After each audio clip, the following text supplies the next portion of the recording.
सभी को नमस्कार। कैसे हैं आप लोग? आशा करते हैं आप लोग बहुत अच्छे होंगे।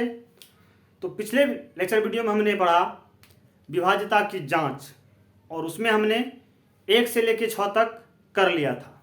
आज उससे हम आगे बढ़ेंगे। आज हम लोग जानेंगे 7 से विभाज्यता की जांच। 7 से विभाज्यता की जांच, या इसको हम बोल सकते हैं 7 से पूर्णतः विभाजित का नियम। 7 से पूर्णतः विभाजित का नियम बोलेंगे। ये क्या होता है? तो इसमें हम लोग लिखेंगे जिस संख्या के इकाई के अंक को 2 से गुणा, इकाई के अंक को 2 से गुणा कर इकाई के अंक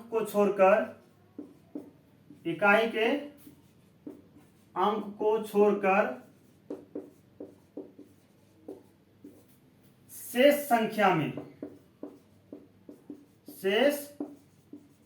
संख्या में घटाने पर यदि हमें 0 या 7 के अपवर्त यानी गुणज प्राप्त होता है तो वह संख्या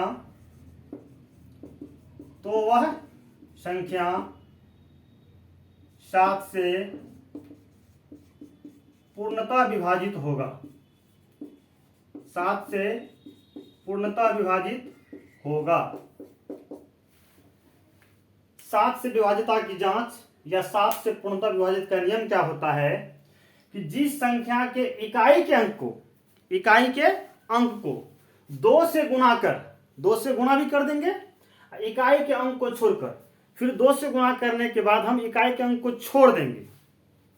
शेष संख्या में उसके बाद जो संख्या बचेगा उनमें से घटाएंगे। शेष संख्या में से घटाने पर यदि हमें 0 या 7 के गुणज यानी 7 से 14, 21, 28, 35 प्राप्त हो जाए या 0 प्राप्त हो जाए तो वो संख्या 7 से पूर्णतः विभाजित होगा। जैसे एक संख्या हम लेते हैं 154 लेते हैं और पता करना है हमको ये संख्या 7 से पूर्णतः विभाजित है या कि नहीं है। तो इकाई के स्थान पर जो अंक है इसको हम 2 से गुणा कर देंगे। कितना प्राप्त हो जाएगा हमको? 8। अब इसको छोड़ने के बाद इधर क्या प्राप्त है हमको? 15।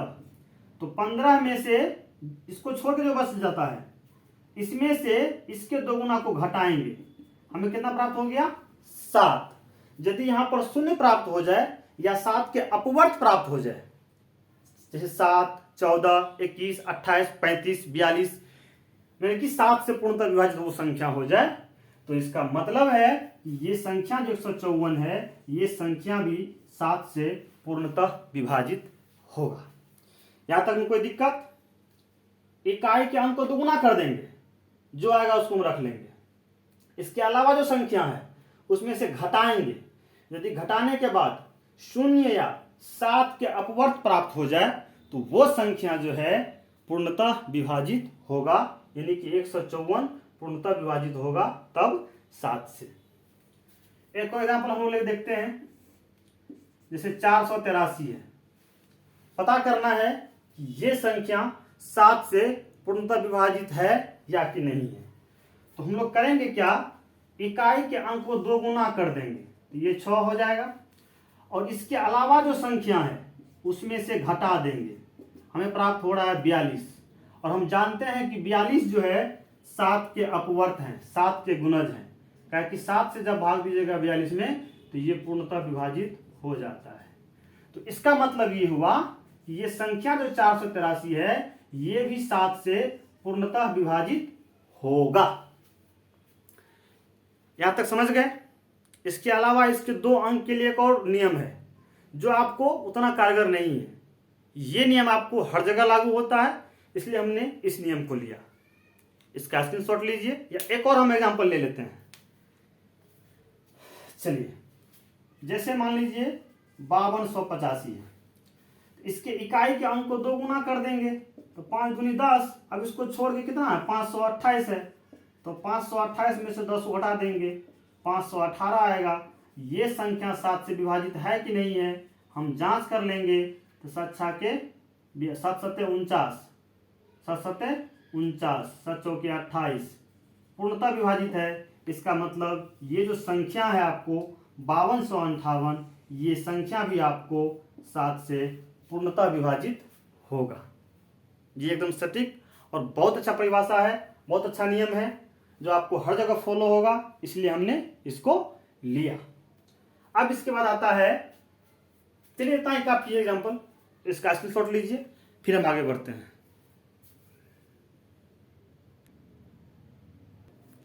चलिए अब हम लोग अगला देखेंगे 8 से पूर्णतः विभाजिता की जांच, 8 से विभाजिता की जांच या 8 से पूर्णतः विभाजित का नियम। इसमें हम लिखेंगे वह संख्या जिनके इकाई, दहाई और सैकड़ा, इकाई, दहाई और सैकड़ा, इकाई, दहाई और सैकड़ा, यानी इकाई, दहाई और सैकड़ा तीनों स्थान पर शून्य हो, या इकाई, दहाई और सैकड़ा, इकाई, दहाई और सैकड़ा के अंकों से बड़ी संख्या, के अंकों से बड़ी संख्या यदि 8 से विभाजित हो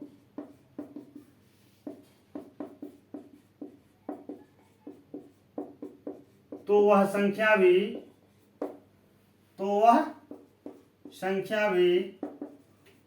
8 से पूर्णतः विभाजित होगा, 8 से पूर्णतः विभाजित होगा। देखिए इसको हमने लिखा है कि वह संख्या जिनके इकाई, दहाई और सैकड़ा तीनों स्थान पर शून्य हो, यानी कि अंतिम से तीनों शून्य हो, या इकाई, दहाई और सैकड़ा के अंकों से बनी संख्या, अंकों से बनी संख्या, यहां छूट गया है, अंकों से बनी संख्या, अंकों से बनी संख्या यदि 8 से विभाजित हो तो वह संख्या भी 8 से पूर्णतः विभाजित होगा। जैसे मान लीजिए कि एक संख्या है, ये संख्या है, क्या ये 8 से पूर्णतः विभाजित है कि नहीं है?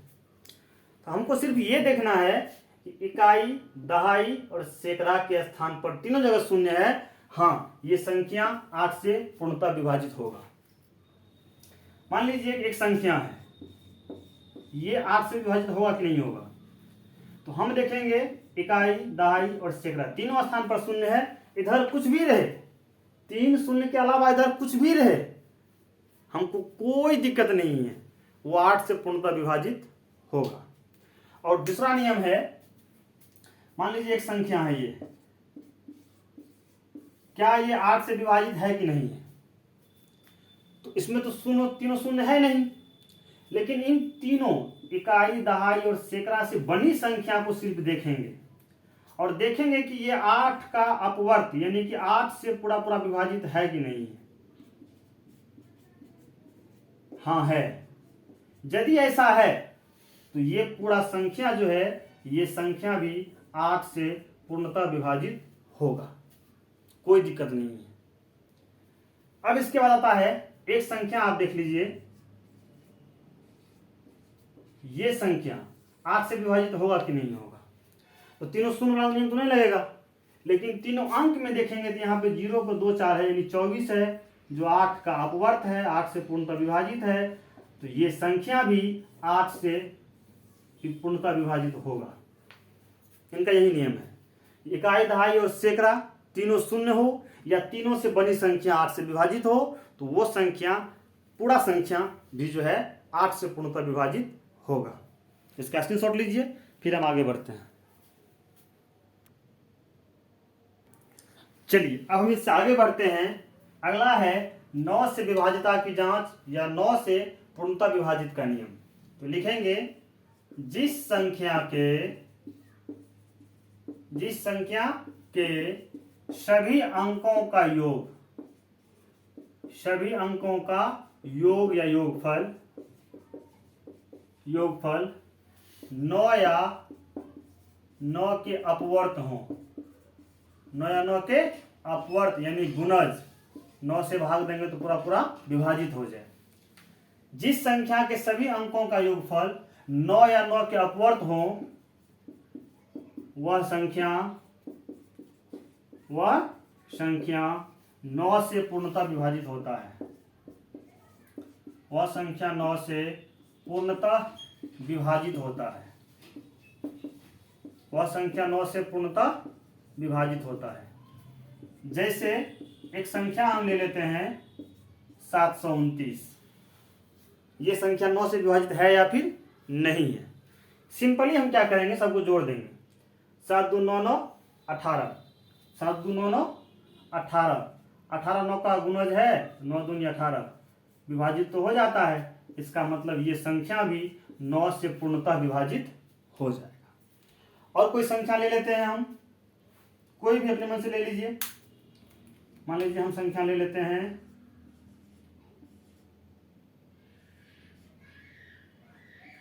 ये संख्या। क्या ये संख्या 9 से विभाजित है या कि नहीं है? कुछ नहीं, सिंपली हम सबको जोड़ देंगे। 8 3 11 6 17 2 19 8 27 होता है। क्या 27 9 का अपवर्त है? हाँ, पूरा पूरा विभाजित हो जाता है।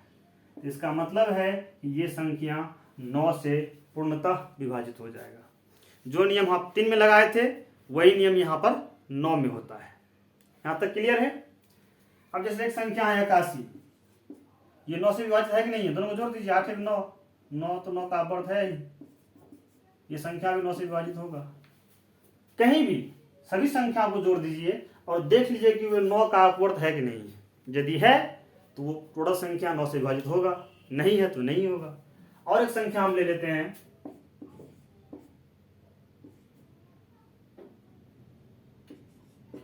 ये संख्या 9 से विभाजित है कि नहीं है? सबको जोड़ दीजिए। 1 0 1 ही हो गया, 1 1 2 2 2 4 4 5 9 आता है। 9 तो 9 का अपवर्त है ही, ये संख्या भी 9 से विभाजित होगा। इसका स्क्रीनशॉट लीजिए, फिर हम आगे बढ़ते हैं।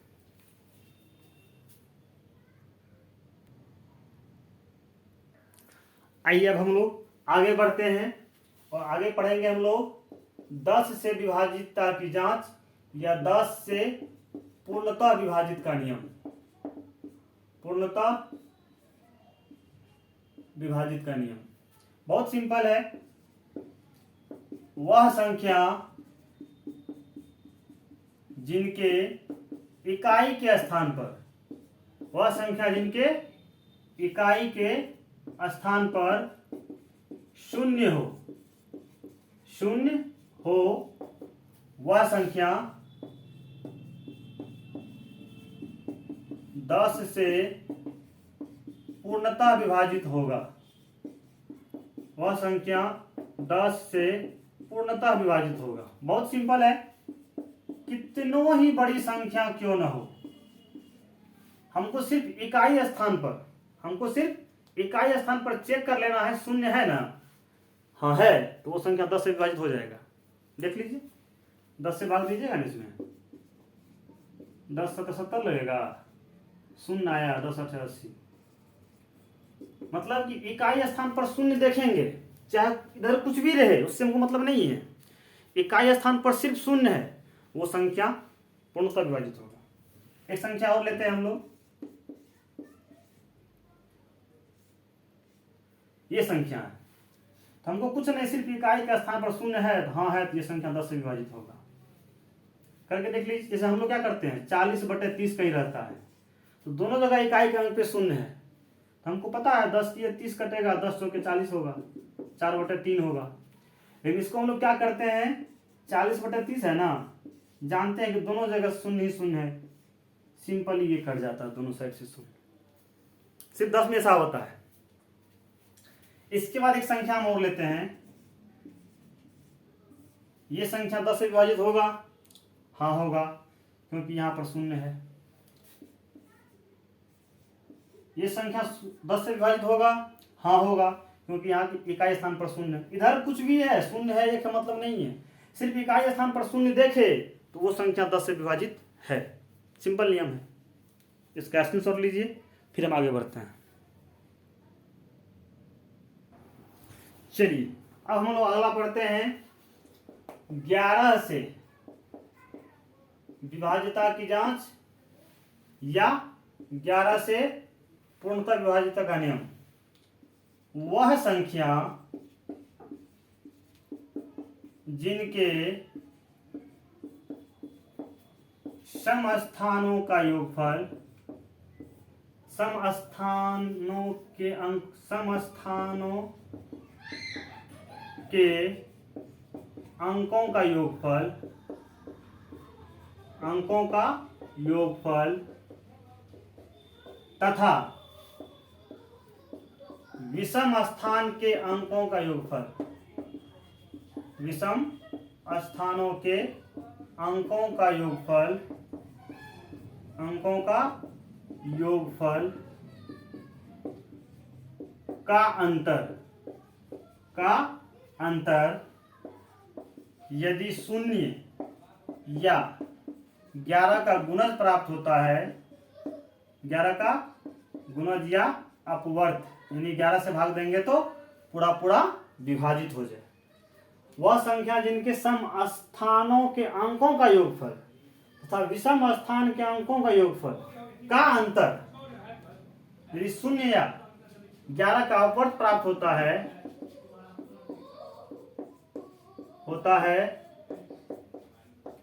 तो वह संख्या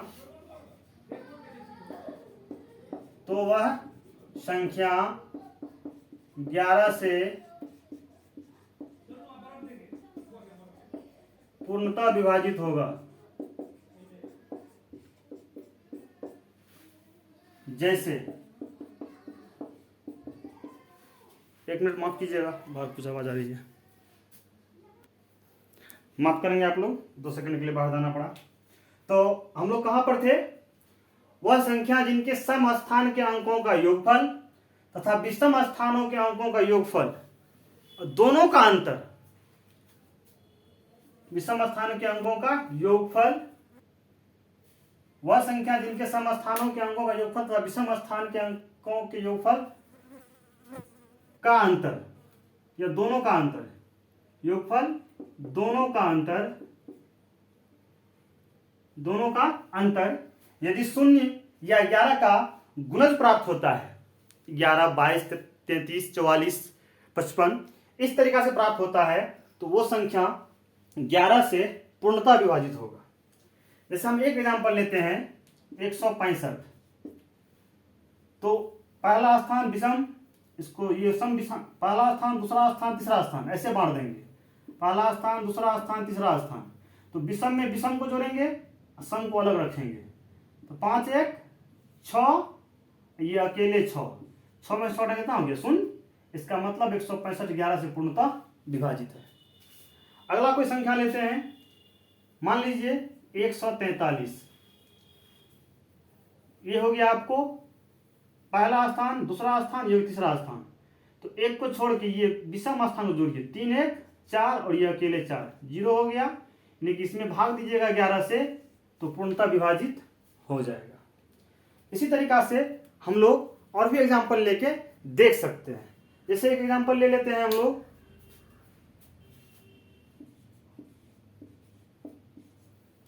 अब इसको पता करना है कि 11 से पूर्णतः विभाजित है कि नहीं है।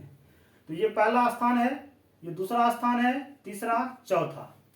तो सम स्थान दूसरा और चौथा दोनों को जोड़िए, 5 4, 5 + 4, 5 + 4 कितना हो गया, 9। ये किसका है, ये है आपको सम स्थान के अंकों का योगफल, सम स्थान के अंकों का योगफल। अब विषम स्थान के अंक का योगफल करेंगे हम लोग पहले और तीसरे स्थान पर, इन दोनों को जोड़ेंगे, विषम स्थान के अंकों का योगफल, विषम स्थान के अंकों का योगफल। तो 6 और जोड़ 3 कितना हो गया, 9। घटाइए इसको, 0 आ गया ना। इसका मतलब ये संख्या जो है 11 से पूर्णतः विभाजित होगा। इसी तरीका से एक एग्जांपल हम लोग और ले सकते हैं। मान लीजिए एक एग्जांपल हम लोग लेते हैं 8 2 10, 82 93 और क्या ले लें 8 4 6। चलिए इसको देखते हैं। तो हम क्या करेंगे, इसमें सबसे पहले सम स्थान के अंकों का योगफल तथा विषम स्थान के अंकों का योगफल के बाद दोनों का अंतर, के बाद दोनों का अंतर। अब स्पष्ट हो गया। ये पहला स्थान है,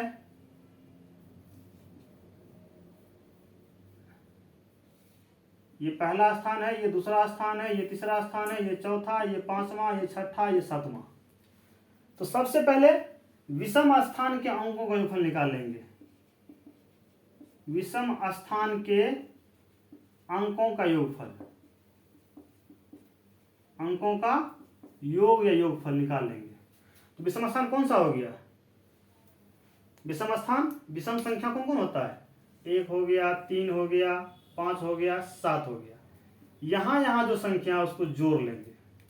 क्या सब है, 6 जोड़ 8 जोड़ 9 जोड़ 8, ये कितना हो गया, 814 9 23 8 31 हो गया।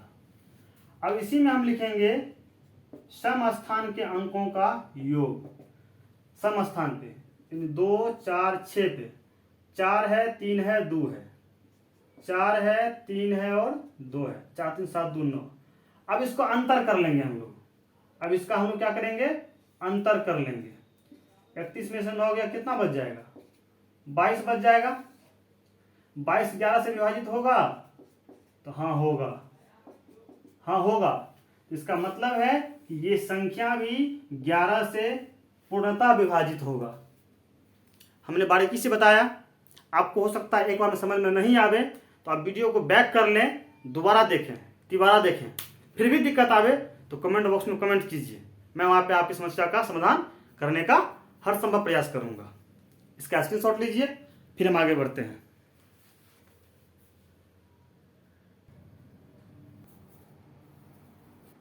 चलिए अब अगला हम लोग समझेंगे 12 से, 11 हो गया है, 12 से विभाजिता का नियम। तो देखिए 12 को हम गुणनखंड करेंगे तो ये हो जाएगा आपको 3 चौके 12। आपको 3 का भी नियम हम बताए हैं और 4 का भी हम आपको नियम बताए हैं, जो इससे ठीक बैक वाले वीडियो में है। उसका लिंक भी हम आपको डिस्क्रिप्शन बॉक्स में डाल देंगे, देख लीजिएगा। तो 3 का नियम हम बताए थे कि सभी अंकों का योगफल यदि 3 से विभाजित है तो वो संख्या भी 3 से विभाजित होगा। 4 के बारे में हम बताए हैं, पिछले वीडियो में दिया हुआ है कि जिस संख्या के इकाई और दहाई के अंकों पर शून्य हो, इकाई और दहाई दोनों स्थान पर शून्य हो, या फिर इकाई और दहाई दोनों अंकों से बनी संख्या 4 से विभाजित हो, तो वो संख्या भी 4 से विभाजित होगा। तो जिस संख्या में दोनों नियम लग जाएगा, 3 का विभाजित का नियम और 4 के विभाजित का नियम, वो संख्या 12 से पूर्णतः विभाजित होगा। इसको आप ऐसे लिख सकते हैं, वह संख्या जिसमें 3 और 4 दोनों के विभाजित का नियम, दोनों के विभाजित का नियम, विभाजित का पूर्णतः विभाजित का, पूर्णतः विभाजित का नियम लागू हो वह संख्या 12 से पूर्णतः विभाजित होगा। 12 से पूर्णतः विभाजित होगा। जैसे हम लोग एक देख लेते हैं। मान लीजिए ये कोई संख्या है, तो 3 से नियम क्या बताए थे कि सबको जोड़ दीजिए। 6 1 7 2 9, 9 3 से विभाजित है, इसका मतलब ये संख्या 3 से विभाजित है। 4 का नियम क्या था? इकाई और दहाई के अंक पे शून्य हो या फिर दोनों से बनी संख्या। कितना है यहाँ पर? 16। 16 4 से विभाजित है, तो हाँ है। तो दोनों नियम यहाँ पे लागू है। इसका मतलब है कि ये संख्या 12 से पूर्णतः विभाजित होगा। इसी तरीका से एक और संख्या लेके देखते हैं। मान लीजिए कि यहाँ पे 2100 ही है, तो हम क्या देख रहे हैं? सबको जोड़िए। 2 1 3 0 3 हो गया, तो 3 3 से विभाजित है, तो 3 का नियम यहाँ लागू हो रहा है। 4 का क्या बताएं कि दोनों इकाई और दहाई दोनों पर शून्य हो, दोनों पर शून्य है, इसका मतलब 4 का भी नियम लागू करता है। ये 3 और 4 दोनों का फॉलो करता है। इसका मतलब है कि ये संख्या 12 से पूर्णतः विभाजित होगा। अब एक और संख्या हम लोग देखते हैं। मान लीजिए कि ये कोई संख्या है। अब इसमें हम पहले 3 का जोड़ेंगे। 6 1 7 1 8 2 10 5 15, 15 3 से विभाजित है, इसका मतलब ये संख्या 3 से विभाजित होगा। 4 का क्या है? इकाई और दहाई के अंकों का योग, अंकों से बड़ी संख्या 4 से विभाजित हो, तो 16 4 से विभाजित है। यानी यहाँ पर 3 का भी फॉलो हो रहा है और 4 का भी। इसका मतलब है कि ये संख्या 12 से पूर्णतः विभाजित होगा। आप और भी संख्या ले सकते हैं। मान लीजिए संख्या हम ले लेते हैं,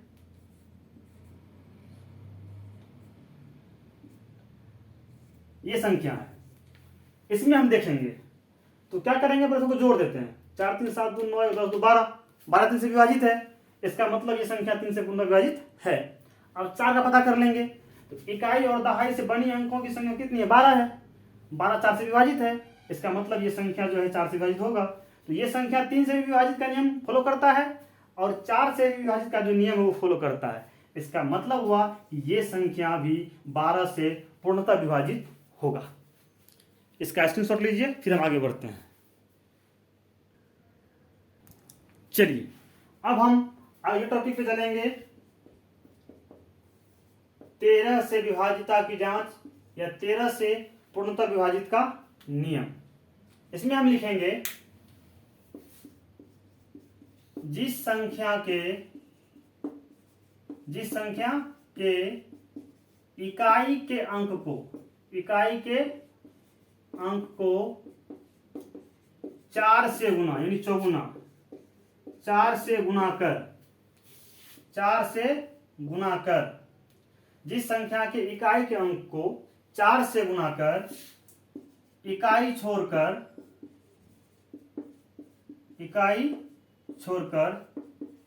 शेष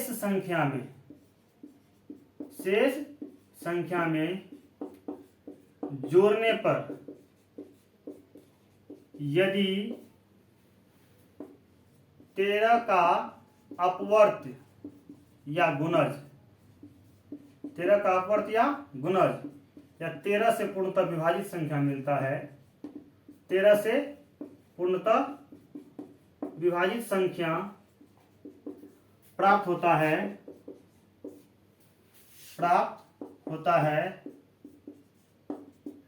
तो वह संख्या भी 13 से पूर्णतः विभाजित होगा। 13 से पूर्णतः विभाजित होगा। समझिए इस चीज को, बहुत सिंपल है। मान लीजिए कि कोई एक संख्या हम लेंगे और ये पता करेंगे कि वो संख्या 13 से विभाजित है या कि नहीं है। तो एक संख्या हम ले लेते हैं, यहां पर 221 मान लीजिए ले लेते हैं। तो हमको करना क्या है कि इसका चौगुना कर देना है। 100 कितना हो जाएगा? 4। और इसको छोड़ के कितना है इधर? 22, उसमें जोड़ देंगे। कितना प्राप्त हो गया हमको? 26। अब ये 26 जो है क्या 13 से पूर्णतः विभाजित है? तो हाँ है। इसका मतलब है कि ये संख्या भी 13 से 221 संख्या जो है वो 13 से पूर्णतः विभाजित होगा। इसी तरह एक और संख्या हम ले लेते हैं। मान लीजिए एक संख्या है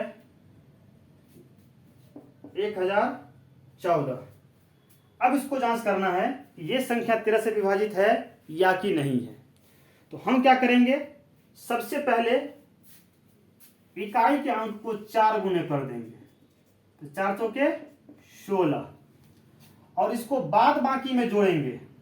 हम लिख दिए हैं कि जिस संख्या के इकाई के अंक को 4 से गुना कर इकाई अंक छोड़कर शेष संख्या में जोड़ने पर यदि 13 का अपवर्त या गुणज या 13 से पूर्णतः विभाजित संख्या, ये तीनों एक ही चीज है, अपवर्त, गुणज या 13 से पूर्णतः विभाजित संख्या प्राप्त होता है, तो वह संख्या भी 13 से पूर्णतः विभाजित होगा।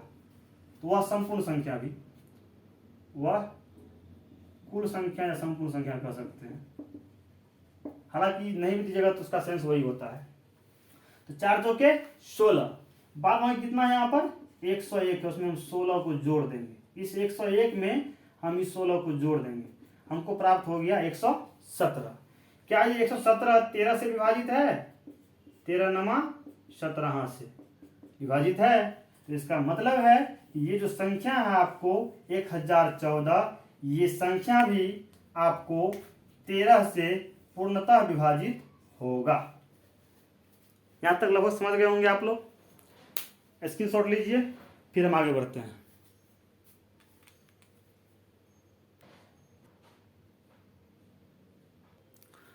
आइए अब हम लोग देखेंगे अगला, और वो होगा 14 से पूर्णतः विभाजित का नियम या 14 से विभाजिता की जांच। तो 14 को आप ऐसे लिख सकते हैं 2 अभाज्य गुणनखंड 2 गुना 7, मतलब जो संख्या 2 के नियम का और 7 के विभाजिता नियम का दोनों का फॉलो करता है वो संख्या 14 से विभाजित होगा। ठीक है, वीडियो काफी लंबा बन रहा है, इसीलिए हम आपको शॉर्टकट में इस तरह के पहले बताए हुए हैं। जैसे 12 में बताए हुए थे 3 और 4 का, उसी तरीका से 14 में जिस संख्या में 2 के विभाजिता का नियम और 7 के विभाजिता का नियम दोनों का फॉलो करता है वो संख्या 14 से विभाजित होगा। उसी तरीका से 15 से विभाजिता की जांच, 15 से विभाजिता की जांच या 15 से पूर्णतः विभाजित का नियम, 15 से पूर्णतः विभाजित का नियम, 15 से पूर्णतः विभाजित का नियम। तो 15 को हम क्या लिख सकते हैं 3 गुने 5। जिस संख्या में जो संख्या 3 और 5 दोनों के विभाजिता नियम का फॉलो करता है, जिस संख्या में 3 से विभाजिता का नियम और 5 से विभाजिता का नियम दोनों एक साथ फॉलो करता है, वो संख्या 15 से पूर्णतः विभाजित होगा। इस तरीका से मेरे समझ से हमने विभाजिता की जांच जहां तक आवश्यकता थी हमने वहां तक कर दिया। आगे भी इस तरह का ट्रिक हमको मिलेगा तो हम आपको जरूर बताएंगे। ये काफ़ी लंबा वीडियो बन रहा था, इसीलिए मैं उसको यहीं पे विराम देता हूं। और आप लोगों से उम्मीद है कि आप लोग पेशेंस के साथ, एक बार में समझ नहीं आवे तो दोबारा देखिए, जितनी बार इच्छा उतनी बार देखिए, लेकिन पेशेंस के साथ आप सीखिए। मैं बेसिक से शुरू किया हूँ, बेसिक कंसेप्ट अभी बना रहा हूँ। फिर मिलते हैं आपको अगले वीडियो में अगले टॉपिक के साथ। तब तक के लिए धन्यवाद।